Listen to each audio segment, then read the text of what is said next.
बौद्ध धर्म के अनुसार इस तथाकथित अस्तित्व से संबंधित 4 ऐसे सत्य हैं। 1 दुक्खा, 2 समुदाय, 3 निरोधा, 4 मार्ग।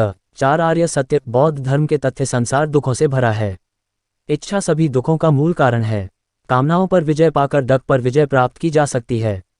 अष्टांगिक मार्ग, अष्टांगिर का मार्ग का पालन करके इच्छा पर विजय प्राप्त की जा सकती है। रोहितास सुत में बुद्ध कहते हैं, इस एक था लंबे शरीर में दुनिया के साथ, दुनिया की समाप्ति और दुनिया की समाप्ति की ओर जाने वाले मार्ग। इस विशेष संदर्भ में विश्व शब्द का अर्थ दुख है। यह दिलचस्प मार्ग उन 4 महान सत्यों को संदर्भित करता है जिन्हें बुद्ध ने स्वयं अपने सहज ज्ञान से खोजा था। बुद्ध उत्पन्न होते हैं या नहीं, ये सत्य मौजूद हैं और यह एक बुद्ध है जो उन्हें भ्रमित दुनिया में प्रकट करता है। उन्होंने स्वयं कहा, वे पहले अनसुने थे। ये सत्य पाली में है जिन्हें अर्यासिक्कानि कहा जाता है।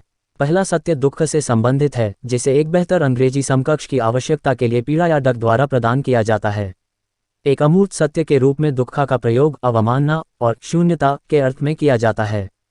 संसार दुख पर टिका है इसलिए यह घृणित है। दुनिया किसी भी वास्तविकता से रहित है इसलिए यह खाली या शून्य है।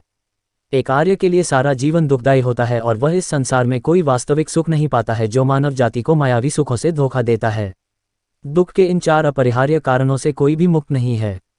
कभी कभी ऐसी अप्रत्याशित अप्रिय परिस्थितियां इतनी असहनीय और दर्दनाक हो जाती हैं कि कमजोर अज्ञानी लोग आत्महत्या करने को मजबूर हो जाते हैं, जैसे कि इस तरह के कृत्य से समस्या का समाधान हो जाएगा। साधारणतया इंद्रिय सुखों का भोग एक औसत व्यक्ति के लिए सर्वोच्च और एकमात्र सुख है। ऐसे क्षणभंगुर भौतिक सुखों की प्रत्याशा, तृप्ति और स्मरण में निस्संदेह एक क्षणिक सुख है, लेकिन वे मायावी और अस्थायी हैं। बुद्ध के अनुसार अनासक्ति या भौतिक सुखों का अतिक्रमण एक बड़ा आनंद है। संक्षेप में, यह मिश्रित शरीर ही दुख का कारण है। दुख का यह पहला सत्य, जो इस तथाकथित सत्ता और जीवन के विभिन्न पहलुओं पर निर्भर करता है, का सावधानीपूर्वक विश्लेषण और परीक्षण किया जाना है। यह परीक्षा स्वयं को एक वास्तविक रूप में समझने की ओर ले जाती है। इस दुख का कारण तृष्णा या मोह है जो दूसरा आर्य सत्य है। इस दुख का कारण तृष्णा या मोह है जो दूसरा आर्य सत्य है। धम्मपद कहता है, तृष्णा से शोक उत्पन्न होता है, तृष्णा से भय उत्पन्न होता है। जो तृष्णा से पुनर्तः मुक्त है, उसके लिए कोई दुख नहीं है, भय तो कम है। यह लालसा सभी में छिपी एक शक्तिशाली मानसिक शक्ति है और जीवन की अधिकांश बीमारियों का मुख्य कारण है। यह स्थूल या सूक्ष्म लालसा है जो साइसे में बार बार जन्म लेती है और जीवन के सभी रूपों से चिपक जाती है। तृष्णा के स्थूल रूप सगदागामी संतत्व के दूसरे चरण को प्राप्त करने पर क्षीण हो जाते हैं। अरिहंतत्व प्राप्त करने पर तृष्णा के सूक्ष्म रूप समाप्त हो जाते हैं। दुख और लालसा दोनों को केवल बुद्ध द्वारा प्रतिपादित मध्यम मार्ग का पालन करके और निर्वाण के परम आनंद को प्राप्त करके ही मिटाया जा सकता है। यह सभी प्रकार की लालसाओं के पूर्ण उन्मूलन द्वारा प्राप्त किया जाता है। इसमें निम्नलिखित 8 कारक शामिल हैं।